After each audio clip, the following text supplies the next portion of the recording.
Okay, let's move on to the second principle of perspective and discuss diminution. Diminution essentially means that objects will appear smaller as they move away from us and larger as they approach us. In other words, objects in the foreground will look bigger than those in the background, even if the objects are the same size in both locations. This leads us to the relation between size and placement. In this example, consider a series of boxes drawn toward a vanishing point. Even if they are smaller in size and volume, as they recede toward the vanishing point, they appear smaller and smaller in comparison to the first box near us. Boxes in the foreground appear larger than those in the middle ground, and those in the middle ground appear larger than those in the background. Size diminishes as objects move back in perspective. If we take two random boxes placed in perspective with one in the foreground and one in the background, it doesn't mean that the one in the background is smaller than the one in the foreground. If we move the box in the background to the same line as the one in the foreground, which we will discuss later, you will see how large it is in comparison to the foreground box. So the one in the back is actually bigger than the one in the foreground. But due to this principle of perspective, it appears smaller as it recedes into the background. This can be illustrated in 3D, where the blue box appears smaller than the red box. But if we move it forward to the foreground, it will look larger. It only appears smaller due to its placement in perspective. If the red box were to move into the background instead, it would appear much smaller than the blue box as it is now. Now consider this example of streetlights. All the streetlights in this example are the same size, but as they recede in perspective, they appear progressively smaller. The same principle applies to the handrails as they move into the background.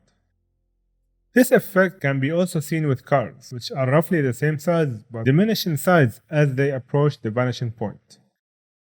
It's also evident in the buildings. This effect even occurs in smaller distances, like the columns on this building, where even over a few meters or feet, you can observe the columns becoming progressively smaller as they recede into perspective. Let's explore one more example of diminution. Here we have a box in perspective with its edge along the perspective line. Anything in the same exact size as this box drawn on this line will have the same exact size of this box. However, anything behind this line moving toward the background will appear smaller, while anything moving toward us from this line will appear larger. If we copy this box into the middle ground with the same size, it would be incorrect. Unless the box is larger, it won't look like this. If we connect the corners of the box to the vanishing point, we will see the real size of the box in that position, and it's much smaller compared to the foreground one. Now this box in the middle ground or the background has its own perspective line. Anything on this line with the same size of the box will appear the same, but anything further away from it towards the vanishing point will appear smaller, and anything in front of it toward us will appear larger. Here's a quick 3D demonstration of this example. If I copy the exact same box toward the background, you can see how it gets progressively smaller. It's the same box, becoming smaller and smaller as it moves toward the background. It's not shrinking in size, but it's a matter of perspective. Here's a clearer example. If I were to copy this column 100 times toward the background, you will see it as a large box moving toward the vanishing point. And as a unit, it becomes smaller and smaller until it eventually reaches the vanishing point. Understanding this principle will be beneficial when we learn how to copy an object either forward or backward while maintaining the same size, no matter how you move it in 3D around your canvas, which we will discuss later on.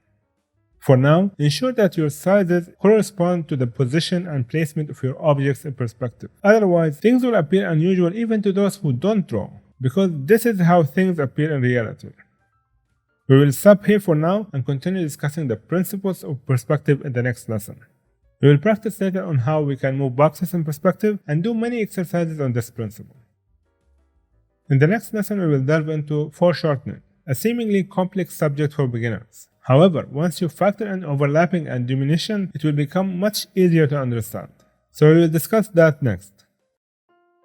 If you found this lesson helpful, please consider leaving a like. If you have any questions, feel free to leave them in the comment section, and I will do my best to respond as soon as possible. To stay notified for future lessons, don't forget to subscribe and hit that notification bell.